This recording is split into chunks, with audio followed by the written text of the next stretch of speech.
What's up, everybody? Welcome to episode 51 of the Overview. I'm ChanManV, and joining me today is my co-host Fishstix. What's up, buddy? Hey. I know I was only gone for 1 week, but it feels like it's been a long time. I don't know why, but we're back. Or I'm back, I guess. That's because there's always so much to talk about. Yeah. It's like everybody's waiting for the Overwatch League. No, guys, there's like news, crap load of news and matches and everything every week. But we've got a first-time guest, and love these first-time guest shows. It's amazing. From Team Rogue, we've got Winz. What's up, buddy? Yeah, I'm doing fine. Thanks. Awesome. So you back home now? You back in Vegas? Yep. Okay. Awesome, man. All that traveling. Before we get started, Winz, I was just looking at your Twitter profile because you just followed me. Thank you for the follow. You're welcome. But I was looking at your profile. It says five-time champion in 5 different FPS titles. So for those that don't know who you are, what are those 5 FPS games that you have world championships in? Okay, ESWC 2005 on Unreal Tournament 2004. Then Quake 4 and ESWC 2006. And then I had Shoot Mania. It's 3. That's ESWC 2012. And then I won 2 DreamHack and a QuakeCon on Quake Live. Okay. And then and now Overwatch. All right, there's 5. There you go. Yes, man. So a long time. I didn't actually realize you were such an just an FPS competitive player for so long. I didn't know about the Unreal one. I knew about the Quake and Shoot Mania, but yeah, there you go. Old school. He's an OG. He's an OG. Old man of esports. Exactly. Old OM. You got it. Good stuff, man. Well, we got a lot to talk about. I figured we would start off with an interview with Winz here, kind of getting caught up with him, how everything's going, getting his thoughts on meta and things like that. And then we'll jump into things like the patch today and the PTR changes, Lucio, of course, news as always, and then we'll round things out with some Apex talk and maybe some other events too that are going on. But first off, let's talk to you, Winz. Let's get caught up with you. And I know you guys have been obviously traveling a lot, in the last several months. One big move, though, is that you guys have moved to Vegas as a team. So wanted to ask you guys how that's been going on and how you've been adjusting to that. Oh, yeah, it actually taken a while. It has taken a while because we arrived a month ago now, and it took a while to get the apartments and to get the application process and everything. So we finally moved in like maybe 4 or 5 days ago in an apartment, and that's been really good. Like, it's a very good apartment. Like, that's a new complex. It's all brand new. We have a 1 gig connection, so we can't really complain. Nice. Nice. The most important part. Oh, yes, my God, of course, awesome. we made sure. Oh, that's amazing. Are you guys all like connected in the same apartment building, or do you all have different setups? Yeah, actually, we have different apartments, but yeah, we are in the same building in the complex. So like we are 30 seconds walk away. Okay, so not all in the same room and doing in that whole bit. Okay. Now we kind of need the privacy a bit. Yeah. We've been at the hotel and practiced in the same room for a month. That's enough. Kind of need to, That's enough. The room starts smelling a little bit after a while when you're in there. So very true. Yeah, gotcha. So how do you like Vegas, just generally? I mean, I'm assuming you guys aren't like actually in Vegas. You're just probably right outside of Vegas, correct? Yeah, on the southwest, but yeah, we're quite close to downtown still. Like maybe 20 minutes ride. Oh, so okay, that's really close. The sun is not treating me so well. The sunlight, bare skin still. The desert, man. You don't go outside in Vegas just at all. Just avoid it at all costs. But actually getting a question, chat. Do you guys have is there like a common practice room that you guys have in Vegas, or when you're playing online? Yeah, we would have one eventually, not just yet, which we are fine with, but like we will have one eventually to prepare for the big tournaments. Yeah, an office. Gotcha. And for those of you that don't know, Winz is with Rogue, who is based out of Las Vegas. One of their investors is Steve Aoki, who's out there. So they've now planted down their roots finally here in North America. I'm glad to hear things are going well. So first of all, congrats on the win yesterday, or no, yes, 2 days ago. Alienware monthly melee. You took that one down, and that's actually your second Alienware monthly melee in a row that you have won since you've moved to the NA. What do you think of the NA scene in general and the competition out here? Yeah, on the first one, I was not impressed, I have to say. Like, it was pretty all the way through. We only lost one map in the grand final against Emerge, and we played like not so good.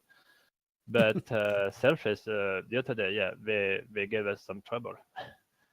They are not very adaptable. Like, they don't really change their comp, but like they play whatever they're most comfortable with. And their rather again, Tracer and Soldier especially are very, very good. Okay, so that's 2 wins in a row, and yeah, that was honestly one of the closest series I've seen in recent memory. It was in best of 5. Yeah. But it was two best of 5s that both went 2-3.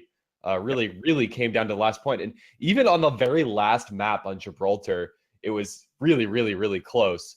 So I want to ask you a bit about the meta that we saw unfold during this tournament. You guys seem very set on playing a very specific composition with Tracer, Genji, Winston, Soldier 76, sometimes flexing around a little bit on supports. But what is it about this composition that you love so much? Well, it's all about being able to play the comfort pick as well for us. Like, Sun is so good on Tracer, like it's a waste not to have him on it most of the time. And then it's all about adaptation. We don't switch that much. Like, we only switch the support whenever we are facing a heavy tank comp. We switch off from the arena to actually go for a Zen because we need that much burst to actually to be able to kill them. But yeah, it's about the comfort picks really. And you always have to go for the Soldier high ground anyway, so you need like the Monkey Genji to be able to get there. So it makes sense for us.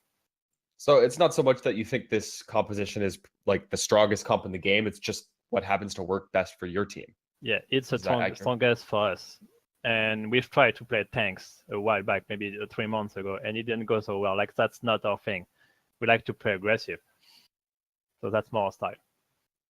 Makes sense. And I mean, Tracer right now, I mean, talk to me about this character. Like, almost everybody is now playing Tracer on attack and a lot of the time on defense too. This is not necessarily brand new, but it certainly seems to be becoming more and more popular. What do you think it is about Tracer right now? Well, the thing is, against the dive comp, it's very good because, well, it's not very easy for a Genji, or it's not easy for a Monkey. It's good for the dive, and it's good against the tank comp as well. Like, it's hard to catch her. The only way you're gonna kill her is if you actually hook her with War Dog, or if you just one-shot her with the right click, which is not gonna happen very often. And the ultimate as well is very good against the tanks. You can blow up anyone right away with just the bomb, and you can build the bomb so fast that it's just a powerful character against both comps. So in NA, do you have any like scrim partners that you're going against more than others? Like, who are your favorite teams to play against? I would try to play against everyone because it's nice to actually face every style and every composition. So we can't really go. If we only play against Selfless, for example, then we get practice against only one composition. So that's not gonna help us against like the other teams, and we can get surprised, strategically and compose-wise. So yeah, we try to play against everyone. We don't really have a couple of teams that we play against. So you have go ahead. You want to follow up? I was just gonna say, just looking forward to the next events. Yeah, that's Chris, if you want to take this. Yeah, I was gonna talk a little bit about the Overwatch Pit Championships, which you guys will be participating in next, and of course, a lot of those NA teams that you played against, even the other night, will be participating on that, as well as some other teams, some of the other top teams in this region. Any specific team, maybe outside of Selfless, that's caught your eye, or maybe you're looking forward to playing, or seeing them getting better? Honestly, no. Like, we haven't had any trouble except against Selfless. So, like, no. I mean, it's pretty interesting. Like, Selfless, you go back 2-3 weeks ago, 1 month ago, nobody was talking about them as one of the top teams. They've just had this like insane ascendance over the last 2 weeks, really, to make A it to little this longer. point. I mean, They had yeah, one I mean, really good tournament. they've been like gaining 3 or 4. momentum. Yeah, yeah. But it's just really interesting because they played with a very different style to you guys. It just seems like right now, while you know, Rogue is really set on this dive comp meta, other teams like Selfless are playing with a Roadhog and a Reinhardt every single time. So meta seems to be in a pretty interesting spot right now, which is at least decent. But I think that's a decent segue because just a couple of hours ago we had a huge patch hit with a lot of different things coming. And you know, we've got even the PTR changes, which we'll talk about in a little bit here.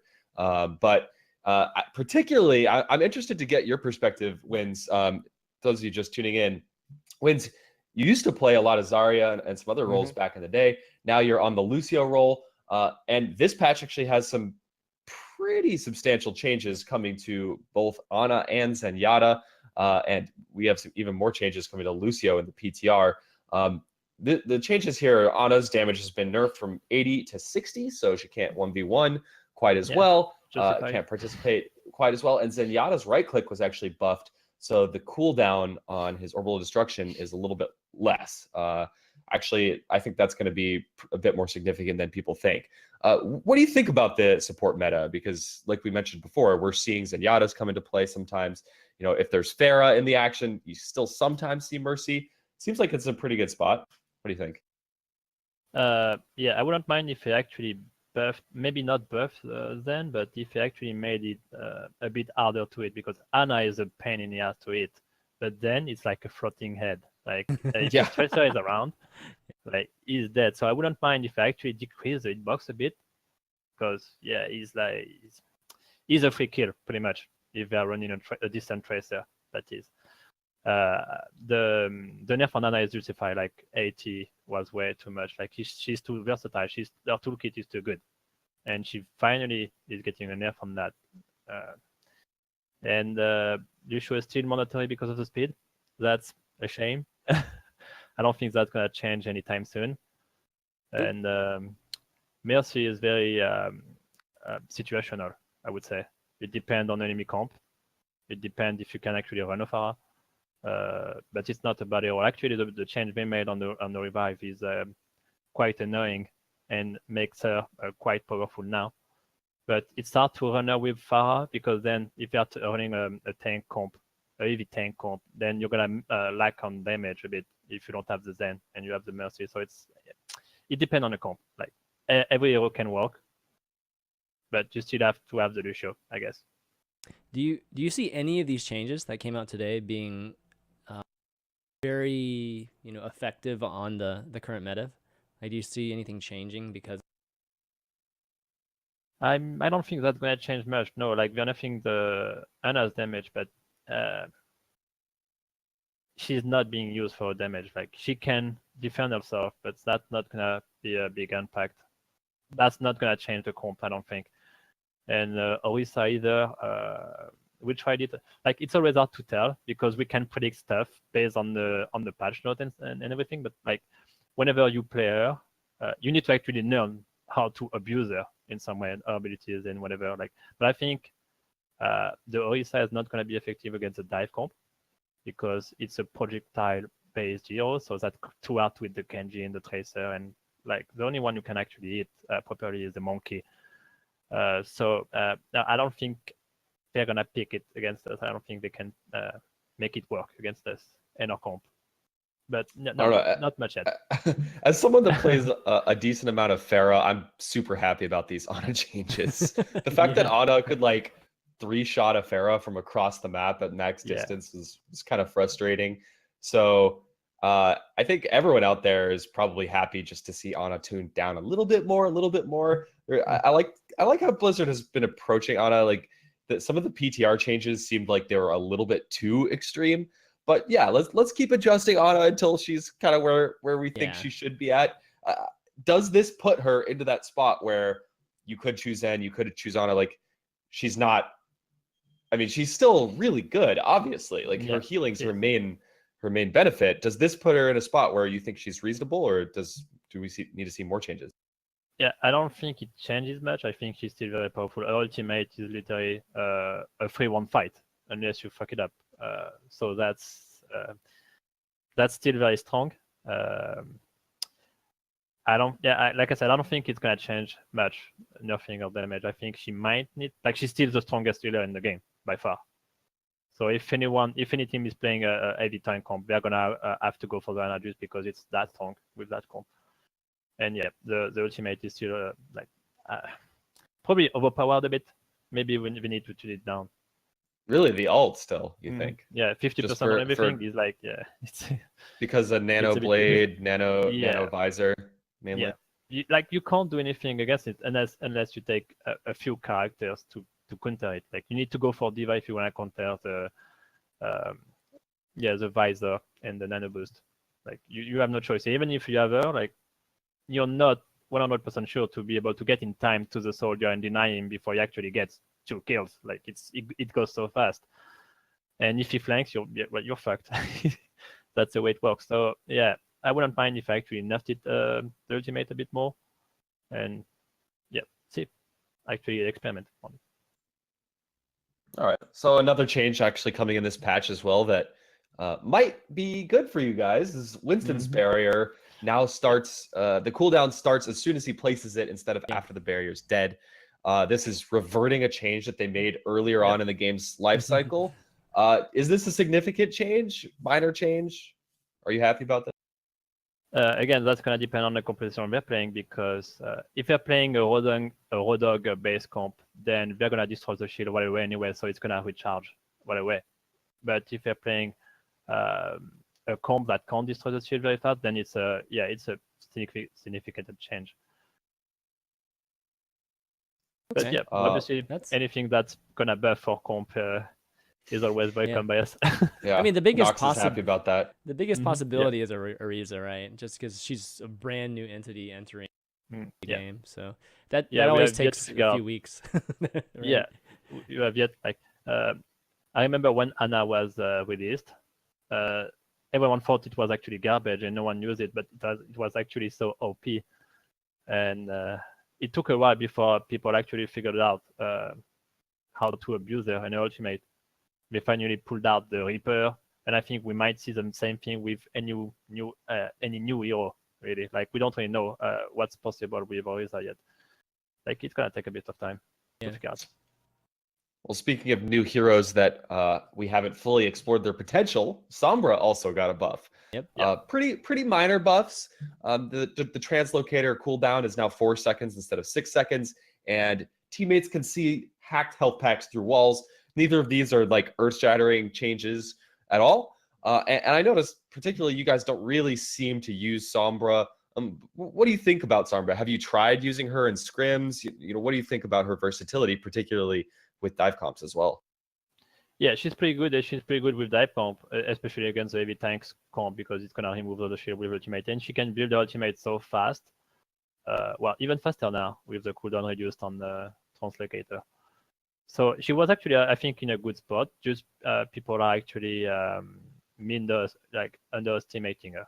I think, like we have trouble on the King of the Hill maps against Liquid just because they were using Sombra and she was wrecking the backlane all the time.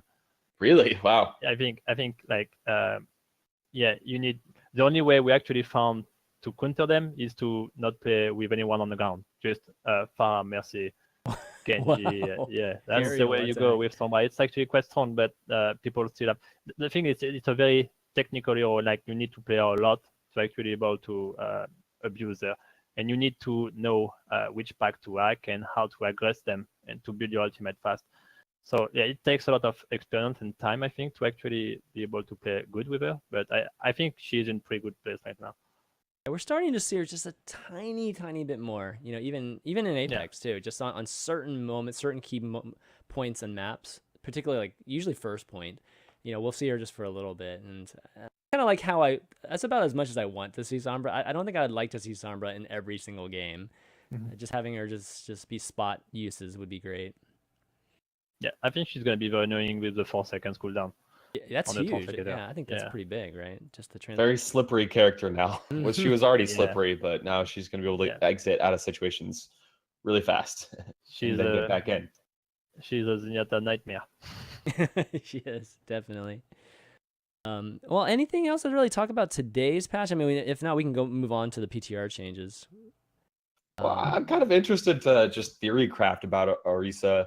Okay, Winz, sure. you're saying that you don't think Orisa is going to be very good against dive comps, and I see why. Yeah. Obviously, her primary fire is a slow projectile, so it's going to be pretty hard. But right before we jumped on air for the podcast, I was playing around on ranked, and you can actually just spam her gun through doorways, and like a tracer in the middle of that spam for like a half second is like almost dead instantly. So I don't know. I'm kind of interested to see. I'm not like 100% sure that she won't be able to counter at least Tracer out of this. I mean, obviously, if you're in the era as Pharah or Genji, it's a lot different. But Tracer can basically just get like owned by Orisa spam coming through the doorways. I mean, what do you think her place is going to be generally, Orisa as a character? I think you're gonna have to play. You're not gonna have to play her in a very heavy tank comp, and like you said, Tracer is gonna be vulnerable against Orisa, but Tracer is vulnerable against anything. Like if you eat her, like she can die. Like not just Orisa. Like that's not because of Orisa. Like she won't be the counter to Tracer at all. And I think like whenever we engage, we have the monkey shield, so they're gonna be protected from that. And Orisa has a shield, but it's very easy to go past when you play the dive comp. So like yeah, that's not gonna be effective against the dive comp, I don't think. Yeah, so a lot of people were originally, when they were talking about Orisa, or even some of the designers were, talking about her being an alternative to being an anchor tank, alternative to possibly Reinhardt. Yeah, do you see that? Yeah, I was going to ask you, do you see that happening? Given that Reinhardt is just good. I don't think people talk about it enough. He's just so flexible and versatile as an anchor tank. A cooldown based shield is never going to be as good as Reinhardt. Like he pulls it out whenever he wants, whenever he needs. And that's a 2000 shield as well. Even movement. That can move. Yeah, exactly. Yeah.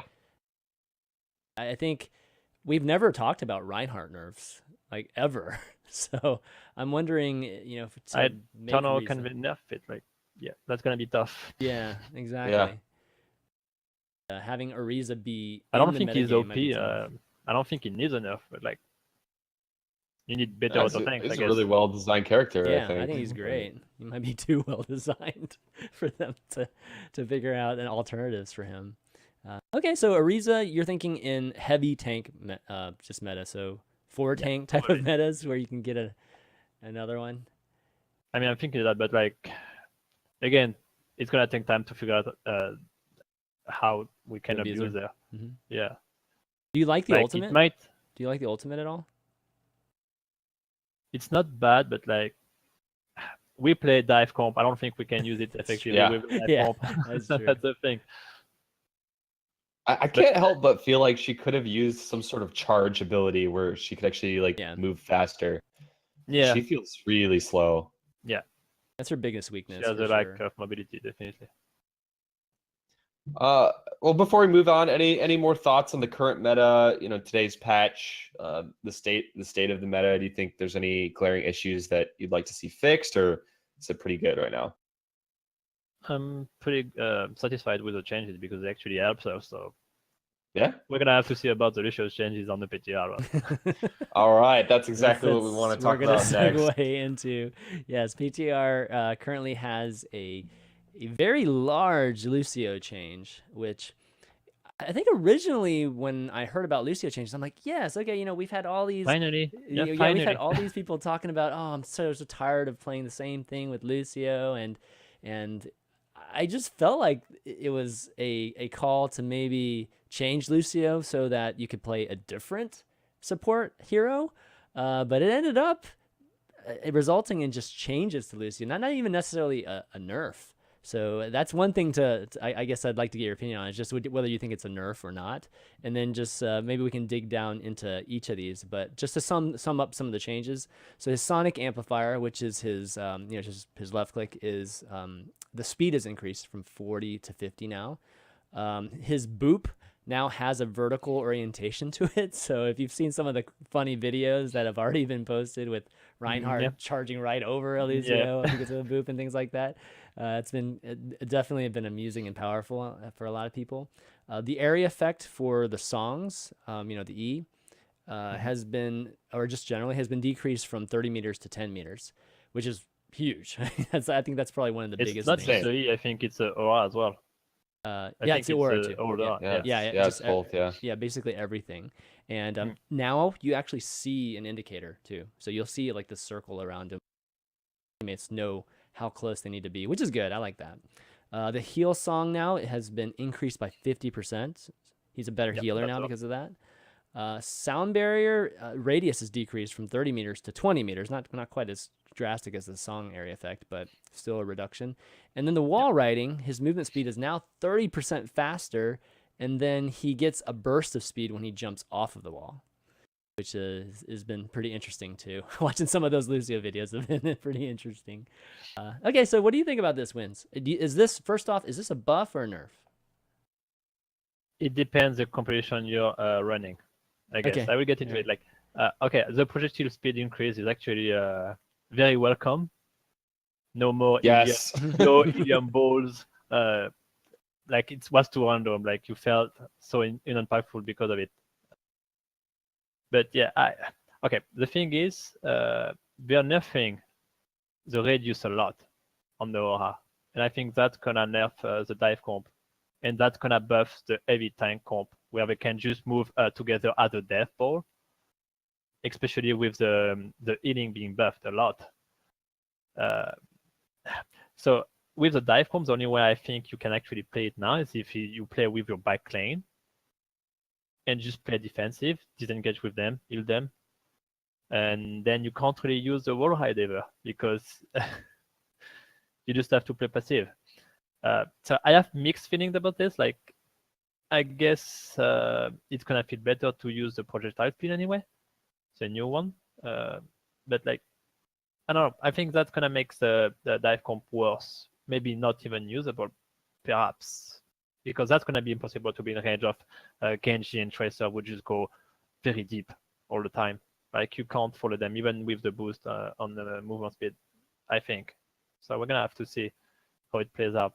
I'm not sure. I think we have to increase the radius a bit just on the I think that's 2 meters is way overkill. Maybe 15, 20, whatever. Yeah. But, I think I definitely agree with you on that. And I'm actually glad we have you on the show this week to talk about these changes because you are now playing Lucio for Rogue. And going from 30 meters to 10 is actually insane. Like, it's hard to even realize like how big that change is. It's basically going to make it so Lucio has to be right up next to his teammates in order to be giving them any kind of aura whatsoever. And I understand the mentality here. I mean, this is a direct response to this common perception, this common thread within the community that playing Lucio sometimes doesn't feel super impactful. You're kind of just standing in the middle of your teammates. So, okay, the gun projectile speed, you're going to be able to do a little bit more damage, feel a little bit more effective. The increase in healing rate, the rate of healing, and also the rate of speed is going to make it so when you're healing, you feel like you're doing a little bit more actively. And of course, the buff to wall riding is going to make him so hard to kill. I mean, Lucio's already hard to kill when he's speed boosting around, jumping around a card. I can only imagine at what it's going to be like at lower tiers if you just have Lucio's like spinning around the room. So riding. All of these changes. Yeah, exactly. Oh yeah, the show on the pillars on the be a second point. Yeah, exactly. Yeah.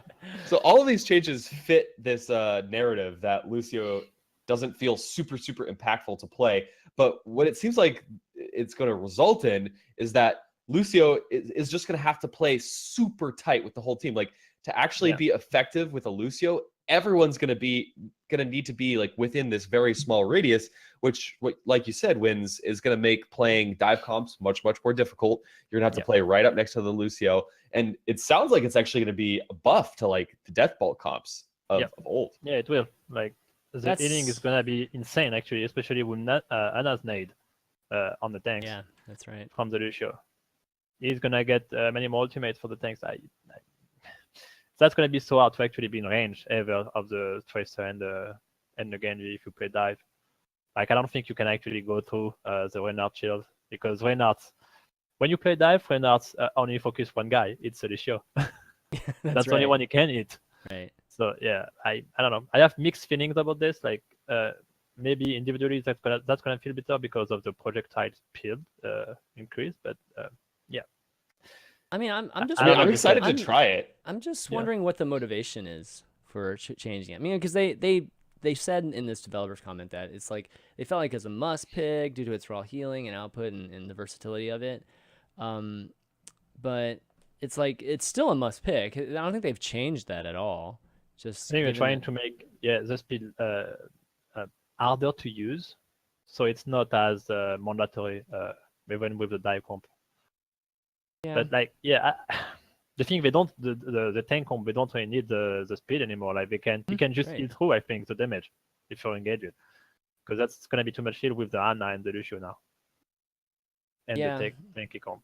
Right. I don't know. I have mixed feelings about this. Yeah, me too. I mean, I play. Lucio's probably like my second most played character over all seasons so far. I definitely agree with you on the mixed feelings part. That said, like, in theory, I've said this so many times on the show in the past, like, in theory, anything that increases the skill cap for any character and makes opportunities for teams to actually have to coordinate more closely together, in theory, I like those things. I like things that make the game harder and like increase opportunities for coordination and like force teams to be more coordinated.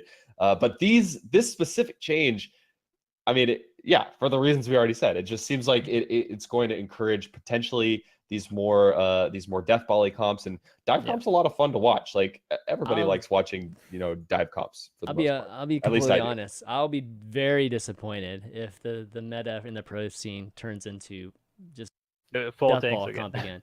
That is terrible. Like, I'm just gonna come out and say that is terrible, because what we've been watching lately has been so awesome and fun to watch.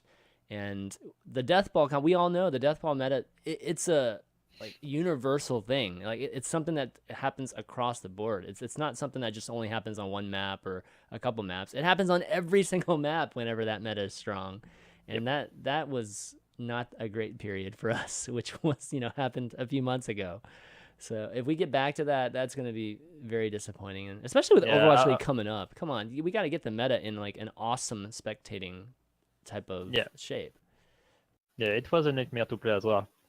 Before they nerfed the Diva and Roda again, before you had to run a quad comp yourself, because if you run anything else, like the old death ball feels untouchable. You can't go on any of them without actually dying, and you have to run the same comp and just try to outplay them. But like, that's kind of random, because then it all comes down to ultimate and not actual skill. So that's disappointing.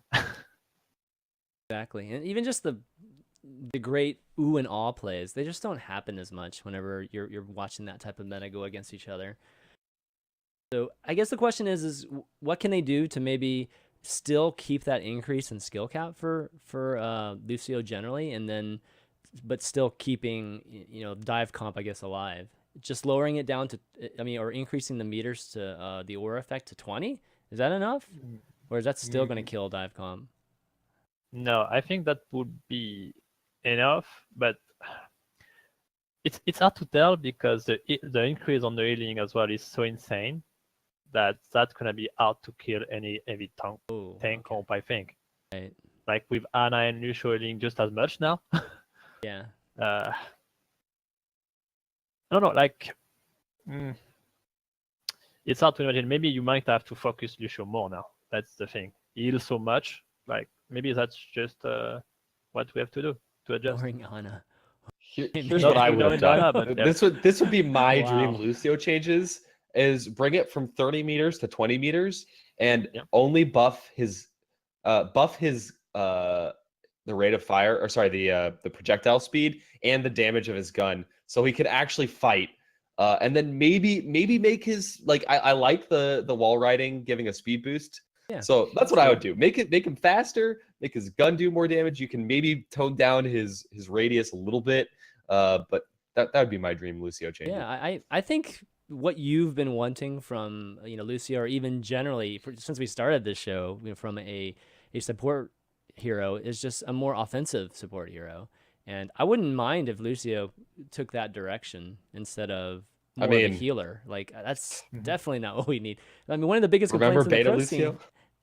Wait, which so one? much fun, man. Oh yeah, just Lucio. When Lucio's projectile actually did more damage, you could 1v1 tracers. It felt so good. Sorry, I didn't mean to interrupt. Well, actually, 1v1 tracers, that's not. I don't think that's necessarily unreasonable. I think Lucio should be able to at least do decently against tracer. Unlike Ana versus Genji and crazy stuff like that, which we see sometimes. But with the healing, one of the biggest complaints we've seen, during the tank comp and everything, is just that there's too much healing in Overwatch. What we're hearing from some of the pros, and this is just increasing that even more, right? Yep. And I don't know what to think yet. We have to play it before we actually make a judgment. True. I'm just concerned about the increased healing. Are you guys... I will say. No, I'm gonna say give one note. When we saw the most recent Ana changes go to PTR, everyone was kind of freaking out, and I called it on the show 2 weeks ago. Yeah, we did. Not all of these changes are going to go to live, and guess what? Only one of the changes actually went to live. I think it's very much the same case here. Like, it just feels like we've gotten to the point where Blizzard, they're gonna try a lot of things in PTR now, and I don't think this is going to go through the way it is right now. I would bet a lot of money on that. Yeah, I think generally speaking, you're right. Like, just big changes, and maybe they'll dial it back. This is different than Ana, though. Ana was like a straight nerf, and then we buffed Zenyatta too. So I mean, it was this knee-jerk that switch over to Zen for a lot of people because of just those two changes happening at the same time.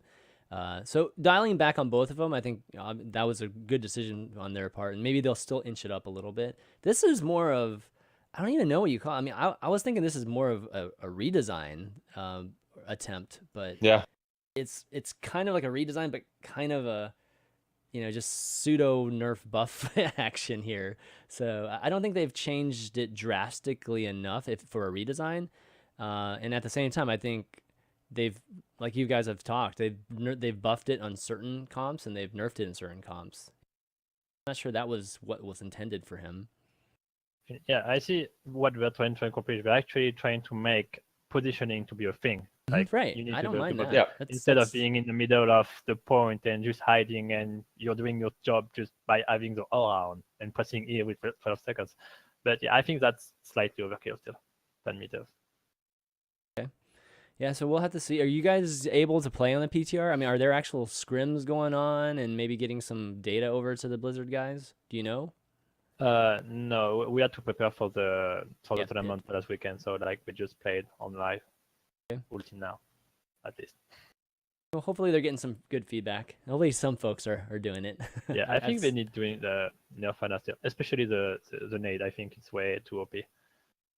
If she hits a nade on 4 people and you just go in, they have no chance. It's a bit ridiculous. Oh man, that'd be rough. The Maybe they'll debuff nerf is the insane. nade because of that, or at least do something to it. Yeah. Okay. They actually did at some point, didn't they? And then they reverted it. Yeah, they did. I mean, it was like the last thing. Right? I think they should have kept it. The I agree. Healing portion. Yeah. I think they should decrease the debuff actually.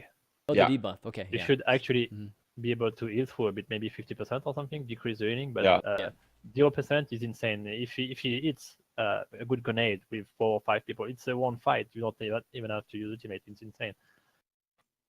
Yeah, it's basically as good as an ult, pretty much. And it's as well. 10 seconds maybe cooldown. It's insane. Nerf that. That was pretty much, I think, what we were talking about on the show too. Exactly that. That's seems to be the general consensus. All right, well, why don't we let's talk about some things that are happening in the news. We've had just a couple of things, not too many things. So Ajax and Hardblue finally are officially on NRG. I don't think that's any surprise, but any thoughts on that in general? I mean, Winz maybe knowing the guys and everything. Well, I don't really know Ajax, but I know Hardblue is a very good Rodog. So if the Rodog keeps staying in the meta, yeah, it's gonna be a very good addition to NRG. And I don't know what to think of the lineup yet, just because they haven't been practicing. They still have Numnock in the UK, I think. I think he just got his visa approved, so he's gonna come over in there, and they're finally gonna start practicing. So we'll see how it goes.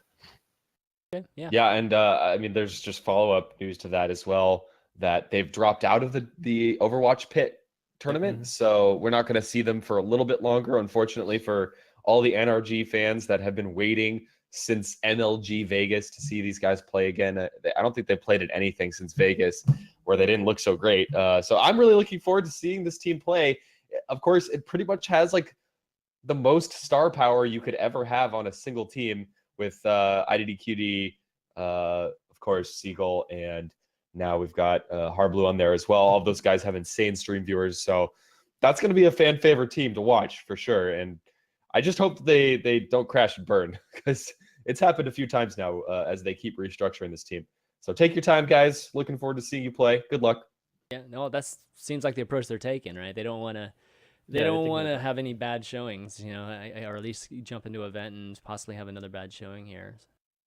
That's good. You know, definitely take that, get as much practice as possible with the new lineup. And we all know, like, right, I mean, especially you guys, Winz, like, right when you get a new roster, you know, it's like, it takes a while to gel, right? Yeah. Even if it's not a new roster, if you haven't been practicing for a week or so, it feels like you're a new team again, Yeah, and you need to get the habits back. that's, yeah, exactly.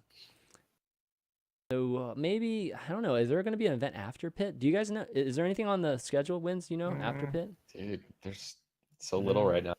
Yeah. We keep No, saying there's so don't have little, but anything then else. stuff like continually pops up. I guess so. there's going to be the Alienware monthly media next month as well. Yeah, yeah, So- true. Yeah, they can hop yeah, in on that's that. it for now. Yeah, yeah, yeah, totally. Oh, you know, one thing about the monthly melee we didn't talk about is Runaway played in it, which was Yeah, I think very that was surprising. I think that was silly, stupid. I don't see the point. Yeah, Yeah. like, why? That was really odd. I mean, Yeah. you know, they weren't going to show anything, and obviously the ping was terrible. I think they never tried before to actually play from Latter Continent. I'm not gonna answer that. And they are not gonna come back again. I mean, We- Korea we've to the. We've Yeah. tried this once, no, twice actually. Last year as Rogue with TK Reinforced to play in an American tournament, and it's unplayable. Like, it's so frustrating. You can't actually play your best with that ping. So yeah, they tried. I don't think they're gonna come back. Yeah, and they're gonna doesn't seem get like it. Yeah, they're gonna let all the fellow Korean know. Yeah, no, don't do it. That's yeah. Okay. Let's see. Next bit of news, we have a new team being announced, Laser Kittens, which you know, making news at least with. Here's the ESPN article. Making some big news just because the GM is the former, or it started, at least the team started by a former Misfits GM, and yeah, it consists of, let's see, it looks like Kib. Wait, is it Kib, Winghaven, Gray? Zapri, Zapri, Nesh, and Nesh, Spazzo. and Spazzo, yeah. And it's obviously founded by I love how Alakis. international this team is. It's ridiculous. Yeah, it's totally across the board. All 6 members are from different countries. This is like the So, complete opposite of what you're doing, Winz. So you guys Yeah. are doing. Yep. Yeah, the thing is, like, Frenchies don't really speak English, so yeah, you're gonna go for it. It's true. Yeah, we got one Brit, one guy from Spain. We've got a Swede. I'm not sure where the rest of these guys are. Oh wait, no, Nesh is British. German. So Nesh is yeah, German, this team is yeah. all over the place. But it's a pretty interesting lineup. I mean, a lot of Good familiar guys. names here. Mhm. Kib, we all know him from his days on Reunited, and of course when he was as a very, very adept Genji. So Genji really strong in the meta right now. Winghaven, obviously, we also know him from the old Reunited days, and guys like Zapri. Nesh has been around. Zapre's been around. So yeah, this should be a decent team. Looking forward to see how they do. Yeah, and they're gonna be participating in the Pitch Championship too, which is divided into NA and EU. Yeah. So they'll be on the EU side. Yay! Something for EU. Yeah, I They think will- we would do okay. Yeah, I think so too. So that's good news. More teams, especially EU teams, popping up. I think there's still plenty of opportunity, or there's still plenty of talent in EU that can assemble these really, really good teams. It's just there's no events. gotta get events out for those folks. so Yeah, we in can, European, yeah, it's in Europe, it's yeah, nothing. yeah, it's crazy. Evidenced by the fact that the fully French team is now in Vegas. I know, right? And now Misfit isn't Misfits like coming out too, or are they out already? I don't even know. Misfits is in Miami, right? I think isn't that the joke? I don't Oh, know maybe that's if a They're joke. supposed to be. I don't know if Maybe they it's are a or not. joke. But yeah, they're gonna make the move eventually, like they have to for the league. So You have to I don't know settle when. in a city though, and how that works. I'm guessing you guys are gonna be Vegas Rogue whenever Overwatch League comes out. I But think that's the plan. yeah, Yes. that's the plan. The hope. Okay, well, Alright. before we move on, I want to give a shout out to some of the folks that are listening to the show on iTunes. You may not realize it, but the show is available on audio channels too, like iTunes and Google Podcasts and SoundCloud. So you can check that out there if you're a big fan of listening to podcasts on the way to work or wherever. And just want to give a quick shout out to the folks that have left us great reviews, just 5-star reviews and a nice comment. Really helps out the show whenever you do so. It helps people find the overview when they're looking for Overwatch podcasts. So big shout out to Min123445678, Rival Dealer, Parker0615, BJoy612. Really, really appreciate it. And we've been getting like a bunch of reviews lately, so really appreciate that. If you guys, are on iTunes and can spare like 1 minute or 30 seconds, that would help us a great deal. Thanks a lot. Okay, next up. Well, I mean, there's go ahead. just some tangential breaking news that I'm going to throw in here because it All just right. kind of dropped a few hours ago. Yeah. Which is Cloud9 has picked up Series A funding. So Oh, yes. another topic that we've touched on the show many times is just how much money is pouring into this damn scene, and Cloud9 has been one of the very few teams that hasn't taken in a lot of capital, but it does look like they've raised another fund, and they have a crazy list. Like, this is maybe a little bit too inside baseball for everybody, but a crazy list of like Silicon Valley folks, people, NBA folks, actually Hunter Pence, the San Francisco Giants player. You We've say got Joe Montana, dude. I mean, like, Yeah, greatest of one of the greatest of all time football Reddit players. co-founder Alexis Ohanian, Yep. like Yeah, I can guys say. from Tesla, the board of directors from Tesla are jumping in. So yet another esports team has just got the money, just pour it in from mainstream sports, from venture capital, from Silicon Valley. This just keeps happening, man. It's crazy. Congrats to those guys for Yeah, sure. totally. Does it say how much it was or no? I don't. I'm says looking at the this actual Oh, it's PvP live article. doesn't quite say. Anywhere between. Wait. Oh, never mind. Well, Yeah. So I mean, part of the rumor is like part of this money is being secured so that they can bid for an Absolutely. Overwatch League team. So, yeah, absolutely. And there you go. I guess they're bidding as Cloud9, which is really cool. Like they're bidding as the team itself. I was anticipating, the joint this very merger or partnerships, being of and maybe just the parent company being the ones that are bidding. But in this particular case, it actually is the esport brand that's going to be. It looks like it's going to be that way. That's really, really cool. Lots of sports folks continuing to get in on Overwatch, and I think this is again just the beginning. Yeah, yeah, that's just the beginning. Totally. Because Exciting times. Okay. I don't want to gossip, but yeah, it seems like all the teams are talking to NBA teams now. Yeah. Many Yeah. teams. I mean, there's what 30... 30... and remember, go back to BlizzCon, and one thing that we were ranting about and we were so impressed by and we thought was so cool was the fact that they had all these traditional esports team owners in the same room as these NBA executives, these NFL executives, venture capitalists, Elon Musk. They were all there, man. So props to I don't know if this is all connected or not. I mean, we're obviously making conjecture here, but I think there's pretty good evidence to say that a lot of this investment is happening partially, at least, because of the potential for Overwatch League. So there you go. Yeah. Absolutely. It's so interesting that it's basketball over some of the I wonder if it's because of the arenas. Like the basketball arenas they're proper. I think they're better sized for esport events than say a football stadium.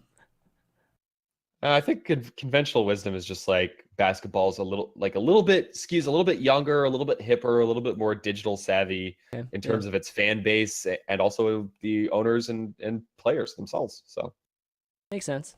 Totally makes sense. Okay, Well, well, why don't isn't it a we? lot more popular than football as well in the US? Yeah, that's true. Yeah, but Well, wait, it gets more people than football? Is what you said? I think he Yeah. means more popular. football. Oh, football. You mean like soccer? Yeah, yeah. Yeah. Oh, right. That's definitely true. Soccer. Sorry, I was talking about American football. Yeah. Okay. Forgot. Sorry, all the Europeans out there. Yeah. Great rugby. You just like pissed off all of our European viewers. Yeah, I know. My bad, guys. My bad.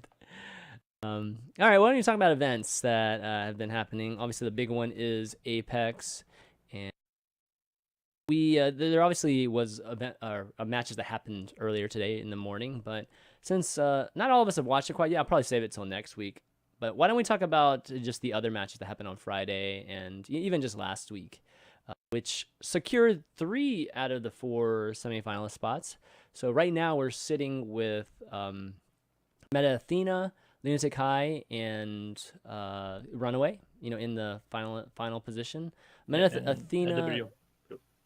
Yeah, and LW after today, but again, we probably won't touch on that match quite yet. But LW Blue did secure the last spot, so we're going into the semifinals. I think they start on Friday, right? I don't think did they give them extra time for the semifinals. I figured they'd give them like a week or whatever for the finals, but I think the semifinals might be starting this Friday, so we'll have to check that out. Liquipedia to the rescue. Yeah, exactly. But, you can also just check out the OGN site, of course. But why don't we talk about some of the Group B matches? You guys caught them all, right? Got a chance to watch them, at least the first rounds of the group stages? A fair number. Okay. Yeah. So what do you think about Meta Athena? I mean, they're the ones that went 2-0, obviously securing that spot first, beating AFB as well as Kungdu Panthera. Actually, beating Kungdu Panthera 3-0 pretty easily, actually. It was pretty that's dominating. Yeah. Anything stand out to you, Winz, with Meta Athena right now? Not really. I'm impressed actually. Did beat that badly Kongdo because they're a very good team, probably one of the best in Korea, I would say. They're gonna play against United Thai.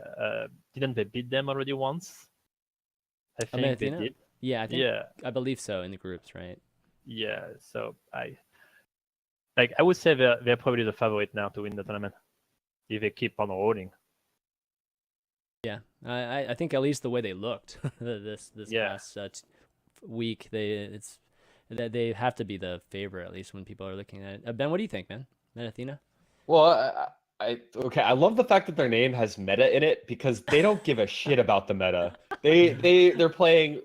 Dude, I just love the Koreans, man. Of course, it's the Koreans that are coming up with the most crazy off-the-wall strategies, boosting entire teams into places that you never thought they'd go. That was go awesome. all the way around the back on Eichenwald or Eichenwald. Yeah, let's talk and, about that. Boosting up, behind the point. No one would have ever thought to do that, ever. And so glad to see Korea. Of course, they're on the ball trying to innovate new things, and it's pretty cool to see that they're having a lot of success with it, too. And I think just the general thing to talk about is both of the Kongdu teams are out. They're both out. Spoilers, guys. These two teams were 3-0 in their groups, and neither of them actually made it through the second stage of groups. So yeah, got to give it to Meta Athena. That's a big turnaround. Not even like that they're both out. It's really about how they looked too. I mean, Uncia did not look good at all when they got ousted, and I would say Panthera looked better. But Winz, you were just telling me before the show that these two teams are really, really good in practice. So it was a bit shocking. Yeah, if I had to rate the Korean teams, I would probably put the two Kongdu teams on top 2 in practice. Like they are the team we had the hardest. It was the hardest against them. Like Lunatic High in comparison, whenever we played them, it was not easy, but it was nothing in comparison to the Kongdu teams. But I think they have some issues still. They need to get some experience from the tournament they're playing so we can actually handle the pressure better. Because they did actually play well in the group stage, but not much pressure just yet. And then when we have to play better teams and more organized teams, deeper in the tournament, they don't do as well. So I think they are gonna be if they actually manage it and learn how to handle the pressure, they're gonna be probably top 5 at least in Korea. So it wasn't a meta change or anything like that, just mid-tournament that might have affected them? You think it's just purely nerves? Yeah, probably the Diva nerf as well. Like, they had the sick Diva on both teams. It probably did affect them a bit, but I don't think too much because they still did very well in the group side and they looked really good. So probably a bit, So from your experience living and playing in Korea for a little while, you definitely thought that you saw these two Kongdu teams as being the best, right? At the time. Yeah, when we went to the IEM, actually, we were practicing in the Kongdu's facilities, and we played against them a lot. And it was rough and long days, to say the least. You could go like play 18 maps and not win any just because they are that good and consistent. Wow.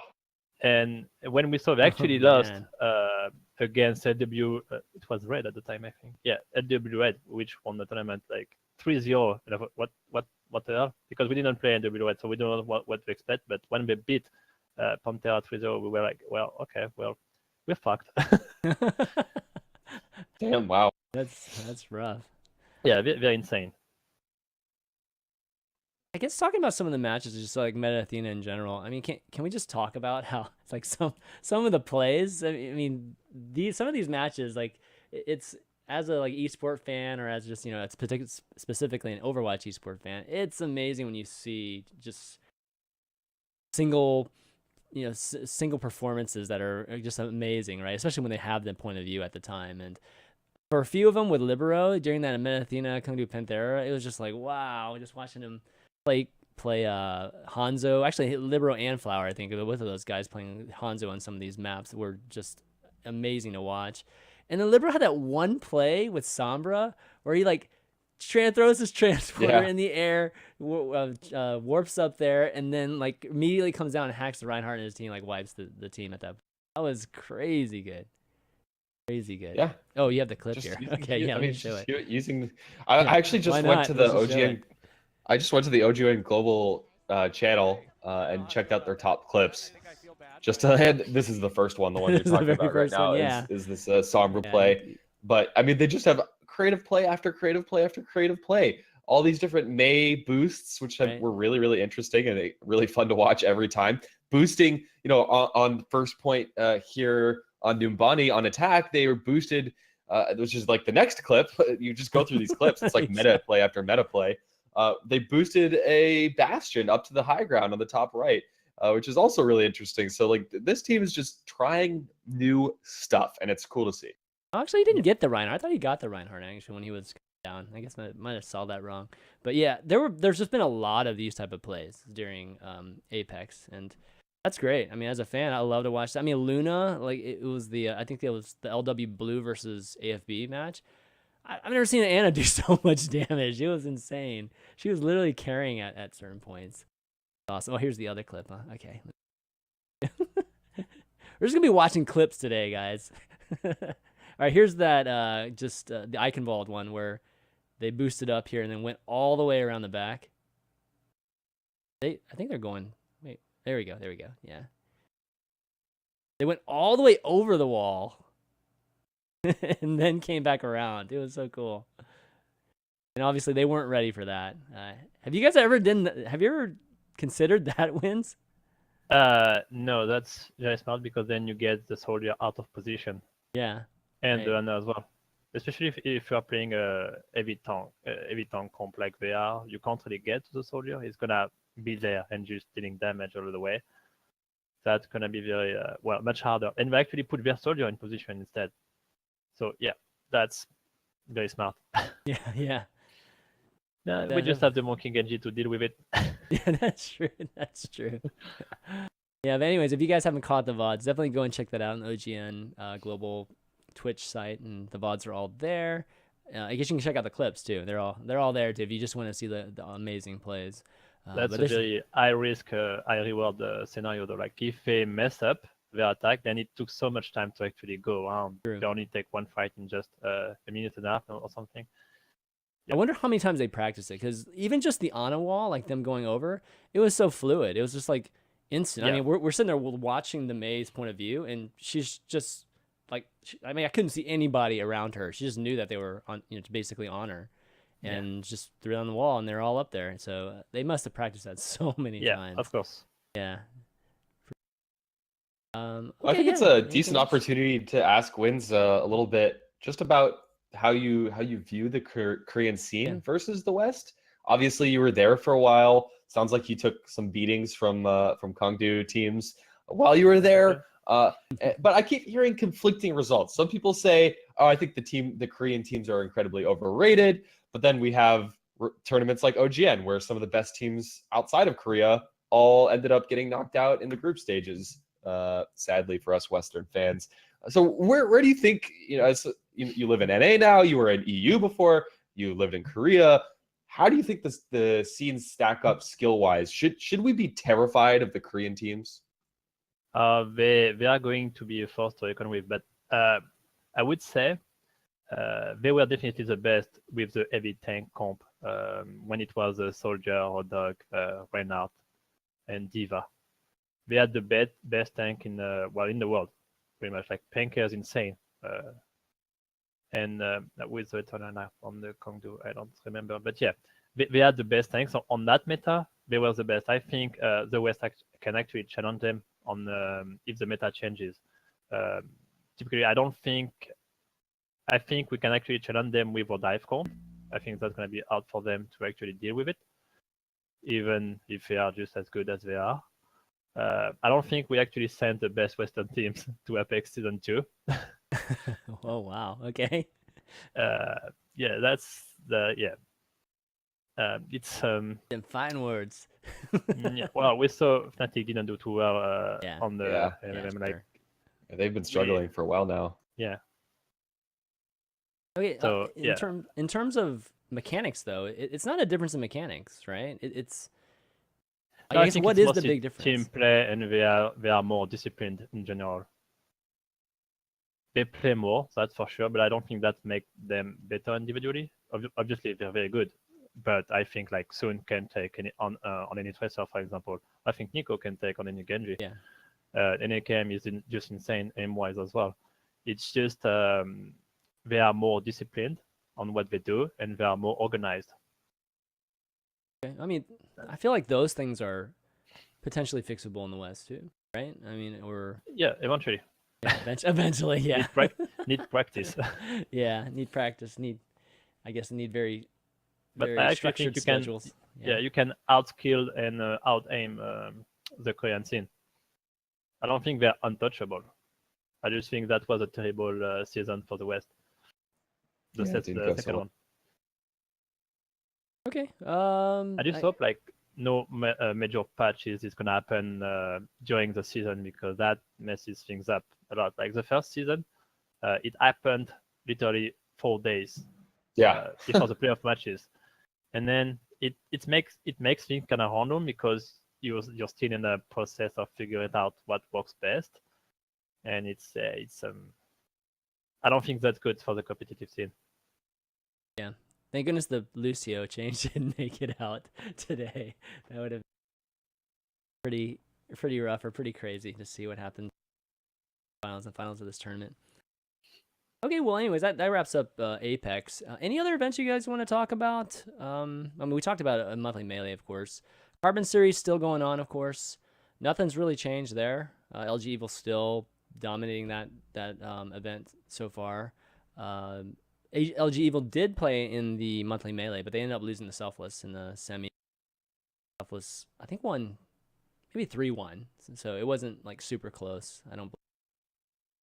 There's still some room for them, to go until the next tier. We were talking. I think the interesting thing for me is just the shakeup in NA. I mean, 2 months ago, everyone's like, Immortals is the best team in NA, and then a month ago, it's like LG Evil's the best, or Hammers at the time is the best team in NA. Now Rogue's here, and you guys are kind of doing pretty well. You're doing pretty well for yourselves. But now all of a sudden, Selfless is I won't say coming out of nowhere because people yelled at me last time I said that, but they've had a really good rise lately. So it kind of seems like there's a number of teams really in hot contention. You know, Renegades has looked a little bit shakier. It doesn't seem like they have the same Genji prowess as these other teams. But then again, you have teams like Selfless that don't really play with a ton of Genji either. They're really focusing on the Tracer and Roadhog compositions to make that happen. So it just seems like there's the scene seems pretty open right now. You know, for that like high tier, like a whole lot of teams are trying to jam themselves into that high tier ranking in the West. And Misfits, you know, we haven't seen them in a while. Looking forward to them coming to NA and joining these tournaments too. We haven't seen Envious play in a while either. So like honestly, like I think it's really hard to tell where the Western teams stack up right now, in my opinion. Even Cloud9 coming back, you know, they're supposed to be coming back, looking pretty new now, you know, with Bishop coaching, and I mean I think the end of Apex they looked pretty good. They looked better than they've ever looked, in my opinion. For me, the most fun aspect of watching the NA teams recently is that I feel like every team does something a little differently. You know, they come with a little different comps, and you know, there's diversity when watching the Carbon series. It might not be like as high a tier level, you know, as watching Apex, but you see a lot of variety, which is cool. It's fun to watch that, especially when it's competitive too, you know, and the teams are having very close matches. But, you know, Rogue's going to be coming in soon, maybe putting their stamp down, maybe starting with the Pit Championships, we'll have to see. But yeah, that's kind of what I expect. Definitely the favorites going into that tournament. But I think so after the two MMM, yeah. Yeah, exactly. Other than that, I don't think there's any other events really to talk about. Nope, not yet. Yeah, not much on the horizon at this point. Carbon Series will be coming to its finale pretty soon, right? Yeah, it's a little bit of an overlap with Pit, but I think the Pit qualifiers are at the same time. Carbon Series. Oh wait, I think as. Sorry. Looks like the Carbon Series finals are this weekend. Oh, is it this weekend? Oh, I thought it was. Well, Wikipedia says end date 3/26. Oh, okay. Maybe it is this weekend. So, I thought it was next week, actually. If it is, check it out. Go check it out for sure on the Carbon Twitch channel. Can anyone stop LG Evil? That's the storyline there. Yeah, pretty much. I mean, they've been dominating. They're still undefeated. That's pretty. I mean, that's pretty much the team to beat in that tournament, and I was expecting them to do decently against Selfless, to be honest. So watching Selfless handle them like very easily was a bit eye-opening. Just showed you how good Selfless is, and obviously very insane. Yeah, I mean they were up 2-0 on you, and then you guys won 3 straight on them. I mean like the first series, so yeah, that was already eye-opening. I was like, wow, that was good. Yeah, so no questions. I don't think we have any questions from emails. If you guys want to email us, for next week, go ahead and email your questions to the overview at ChanManV.tv. But why don't we take, some Twitch chat questions? Maybe 1 or 2 of those, and we can wrap things up. We went through all the topics. Sounds good. Yeah. Yeah, for once. Yeah, maybe for once. Not having Jason on the show was no. I'm just kidding. Well. Yeah, I know Jason had to ditch last minute, I guess, computer issues. Yeah, for those of you that we didn't quite get a chance to fill you guys in on that. Yeah, Jason had some computer issues, so had to drop last minute, but we were expecting him to be here. Okay, what do you think about Runaway versus LW Blue? I guess that's gonna be the first matchup for the semifinals. Yeah, what do you guys think? I'm gonna let Winz take this one. I'll be honest, I haven't been watching these games like closely enough to like have super great opinions on OGN. Me neither. If it was right after IEM, I would say LW Blue, easy. But no, I don't know anymore. They've been struggling in that tournament so far. Yeah, I mean they kind of got it back together this last series or 2. So for me, my tournament favorite right now is Runaway, because I kind of told you the last couple weeks now. But LW, I mean, I definitely love watching LW Blue and Flower and those guys playing too. So Luna was amazing also. I think it's gonna be an intriguing matchup. I think it's gonna be close. I think it's gonna be really close. But I think Runaway will take it. That's at least my prediction. We'll see. I think Runaway will finish second in the whole tournament. That's my pick. I think Meta Athena is looking way too good. Yeah, that's a big possibility. Yeah. Ask Winz. Oh my god. Who's currently better, Misfits or Rogue? Gee, I wonder what he's gonna say. Yeah. No, that's an easy answer. Yeah. Obviously, I'm gonna say Rogue. Well, okay. Well, let's just talk about how you think things are stacking up, because Ghost of Gamers has you number 2 right now, behind Envious, who's which still means number 1. absolutely nothing. Yeah, sure. Ouch. It's the best that we have for now. But yeah, I mean, people in chat it's kind of funny. People in chat right now are talking about like NIP. I'm like, I forgot about NIP. I haven't seen them play in so long. It's just like, U teams, man. God, I can't wait till we actually have some legit tournaments with all of the top teams. It has not happened in so long. It's just so hard to know where people stack up right now. I'd have to wait until Gamescom again in freaking who knows August. Yeah, NIP is actually one of the hardest teams to deal with when they run the triple tank. They know how to play against it. We didn't have the same trouble when we played against the NA team. Bioshin asks, where are the Hanzos? Why are so few people actually playing Hanzo in tournament? Dude, I saw Hanzo. What do you mean? If you're watching Apex, you'll see some Hanzos. But Winz, like, you guys ever consider playing Hanzo? You have somebody that's good at Hanzo? It doesn't really go with a dive comp. Yeah, true. So, no. And we don't really have an Enzo player. Couldn't you argue that like 76 isn't really a quintessential part of the normal dive comp either? I mean, you guys are kind of establishing this new dive comp with 76 in it. True, but like 76 is actually good, even with the dive comp, just because you had consistent damage. Enzo, like if you whenever your team goes in and it's actually hard to hit and you miss like a few shots, and then you're 5 against 6. So it's not as reliable, I would say. True. Okay, yeah. And then you can't really nano boost Enzo. That's not very effective. Let's see. More questions. Anything else? You see anything, Ben? Looking.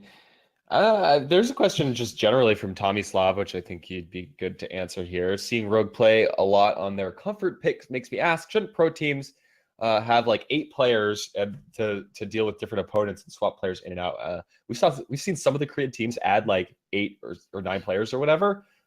What do you think? Like, I guess just very generally, should this even be allowed in Overwatch? Should you be able to sub players in and out? If you could, would you even want to? I don't know. That I have mixed feelings about this as well, because I think the best way to approach things is actually to have a 6-man lineup and just stick to it. Make sure you play together all the time. But at the same time, it's you can't be the best at every character. Like, there is no way. Like, for example, Tvik is very good on many characters, but he's not the best on any of them. He's not like Shadowbird. Well, he did fall off a bit lately, but you can only be the best on a character if you play 24/7. So it would make sense to actually have more players in the lineup to be able to switch depending on the map. But at the same time, you can't. It means you can't switch mid-game, and I think that's an issue. So I have there are pros and cons on both. Well, let's see. What other French players could you add to your team? There's a few out there, but there's still a few. Other teams, though. I have a question for you. Do you miss playing Zarya all the time? Oh, a good one. Do I miss? Well, yeah. Maybe I wouldn't miss it if I wasn't playing Lucio. I don't know. It's a very ungrateful character to play. Like, you don't see what Lucio's doing, and he feels very unimpactful. So yeah, obviously, it's more fun to play Zarya. But yeah, whatever, I'm gonna do whatever it takes. Are you shot calling right now? Yeah. Okay, cool. Yeah, usually there you go. Lucio and shot calling go hand in hand. Mm-hmm. Okay, Shock OW asks, what do you think in the future about hero bans? 1 per team. Let's say an enemy has a 1-trick Tracer or Genji, or you can ban that. Do you like that? It could be good potentially, but I think we will need many more characters to actually be able because I don't think we have enough characters just yet to actually justify having bans. But I don't know. I think that's gonna limit the game too much if you can actually ban the Tracer or the Genji or whatever. If you can ban the Reinhardt though, like that's gonna open up things. Oh my god! Then you play Ariza. Yeah, totally. That's how you get Ariza to be played. Yeah, I think that even just the UI needs to be. I mean, they have to add something, even enforce the banning. You don't want people accidentally picking somebody mid game and all that. Well, Yanni 4309 asks, who's the best DPS in the world? Winz. Yeah. Well, that's a very difficult. Is it soon or is it AKM? Just kidding. They don't play the same hero. If I was True. to talk about McCree, I would say AKM. If I was to talk about Tracer, I would say Soon. Just because AKM has a lot more playtime on McCree, and so that has a lot more playtime on Tracer. They just specialized on different heroes. So you can't really say one is better than the other. They're both good at what they're supposed to play. I miss seeing AKM on McCree. Big time. Yeah. It's been a long time, man. It's been just like Go 76 every time. Yeah, it's really hard to play against a heavy tank comp. Not very effective. Yeah. We're starting to see McCree here and there now. Some Ferris here, some, just Racers too. Unko and AKM are in chat asking you to stop talking and go practice. Yeah, I don't know what time it is. It's a good way to wrap up, and we're just finishing anyway. So why don't we do some shout outs and wrap up the show? Winz, it's amazing having you here, getting a chance to pick your brain on a lot of what's going on. You have any shout outs, or where can people find you? Well, Twitter obviously, Rogue_Winz, and I don't know if I want to make a list of the sponsor and stuff, but I want to thank Rogue. We actually make us move here. Very good people working for Rogue, so I love them. And to my teammates who are waiting for me now. Yeah. Ben, you got any shout outs? Yeah, congrats for taking home 2 Alienware monthly melees in a row. Rogue currently in the runnings for one of the top teams in the West, if not the world. So keep it up, guys, and we'll be watching out for your play moving forward. And make sure to go try Orisa this week. Yes. Dropped on live today, just a couple of hours ago. I'm looking forward to playing with this new patch. I think it's cool to see Ana taken down a peg, Zenyatta brought up a little bit. I like that. I like seeing Winston getting a slight buff. So excited to see how the meta is gonna look right now, and excited to play a lot of Winston this week. Might be streaming a little bit as well on my channel, Fishstix. Yeah, and just a reminder about Ariza. It's going to be off of competitive for a week, so you can quick play it for a week, get your practice in as much as you can, or at least get practice playing with Arizas, so you don't get too much rage. That's going to be the usual battle to actually be able to pick her first. Yeah, man, I could never pick her first in the PTR. I don't know what determines who gets actually in the lobby first, but I was always like 5th into the lobby. It just wasn't even close. So I never got a chance to play her in that, just a single hero scenario. That's why I'm most excited about getting a chance to play some quick play with her. But I'll round things out by thanking you guys for doing the show, and everybody for watching, of course. The VODs will be up on YouTube a little bit after this. You can go to youtube.com/ChanManV to find all of our VODs. The audios will be available a little bit later too on iTunes and SoundCloud, as well as Google Podcasts and all the other podcast apps that you can get on the phone.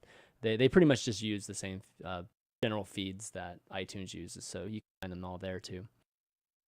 You follow the show's Twitter at the OverView GG, and that'll be it, guys. So for Winz, Fishstix, and myself, ChanManV, we'll see you next week, guys. Later. Ciao.